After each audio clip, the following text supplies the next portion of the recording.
রাজনীতিতে তিনি চালিয়ে খেলায় বিশ্বাসী, কথাবার্তায় একেবারে ঠোঁট কাটা, চিবিয়ে চিবিয়ে কথা বলতে ভালোবাসেন না।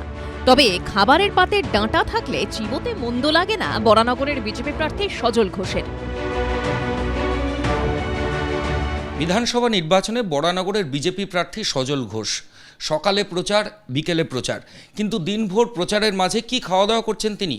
সজনে ডাঁটার পোস্ত, আলু সেদ্ধ, চিকেন। আমি ঝোল ভালোবাসি, চিকেন ভালোবাসি কম। আর আমার জীবনে কোনো ডায়েট বলে বস্তু নেই। পৃথিবীতে বাঙালি দু ধরনের। এক ধরনের বাঙালি বেঁচে আছে খাওয়ার জন্য, যে তুই বেঁচে আছিস কেন রে, এখনো অনেক খাবে। আর আরেক ধরনের আছে মানুষ যারা খায় বাঁচার জন্য। আমি দ্বিতীয়টা। ভোটের আগে সব প্রার্থী আদা জল খেয়ে প্রচারে নেমে পড়েছেন, কিন্তু সে তো গেল কথার কথা। আদা জলে তো শরীরে এনার্জি আসে না। সেই এনার্জির জন্য সজল ঘোষ কি খাচ্ছেন? প্রচারের ফাঁকে সজল ঘোষের দুপুরের খাবারে থাকছে ভাত, ডাল, সবজি, মাংস। ভাতে থাকে প্রচুর পরিমাণ কার্বোহাইড্রেট, থাকে প্রোটিন, ভিটামিন ও খনিজ।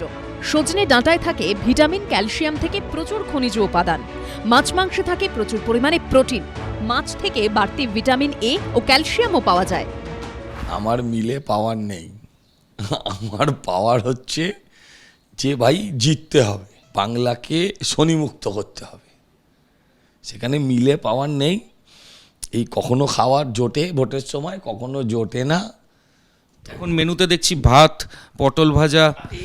ভালো লাগে না, এত এত দেয়, এত খাবার খাওয়া যায় বলো তো দেখি? আর এই ভোটের সময় রোদ্দুরে ঘুরে। চিকেনটা জোর করেই দিলাম প্রায়, কারণ ও চিকেনটা খুব একটা খেতে ভালোবাসে না, ঝোলটাই প্রেফার করে। আর মাছটা প্রেফার করে। তো মাছটা আজকে হয়নি, আজকে চিকেনটাই করেছি। তো যেহেতু এসছে সবই সাজিয়ে দিয়ে দিয়েছি। বিজেপির হেভিওয়েট প্রার্থীদের মধ্যে অন্যতম সজল ঘোষ। তবে ভোটের বাজারে এই গরমে সুস্থ থাকতে মেনুটা তিনি রাখছেন লাইট ওয়েট। ময়ূর ঠাকুর চক্রবর্তীর রিপোর্ট, এবিপি আনন্দ, কলকাতা। ভোট এলেই রাজনৈতিক দলগুলো উন্মত্ত হয়ে ওঠে। সাধারণ মানুষকে দাবার বোড়ের মতো ব্যবহার করা হচ্ছে। সাধারণ মানুষকে ভিক্ষুক বানিয়েছে এই সরকার, বললেন কলকাতা বিশ্ববিদ্যালয়ের প্রাক্তন উপাচার্য। ভোটের আগে দেখুন যা দেখছি। বর্তমান রাজনৈতিক পার্টিগুলো, যে ভোট সর্বস্ব পার্টিগুলোর, যখনই ভোট আসে তখনই একবার উন্মত্ত হয়ে ওঠে। এটাই দেখছি, মানে উন্মত্ততাটা এই লেভেলে চলে যায় যে মানুষের প্রাণের দাম সেখানে কিছুই নেই।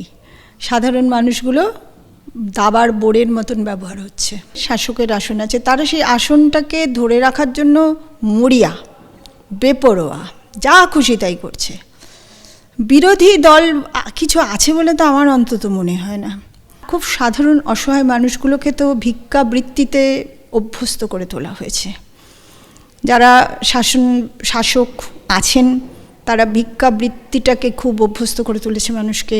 এবিপি আনন্দ, এগিয়ে থাকে, এগিয়ে রাখে।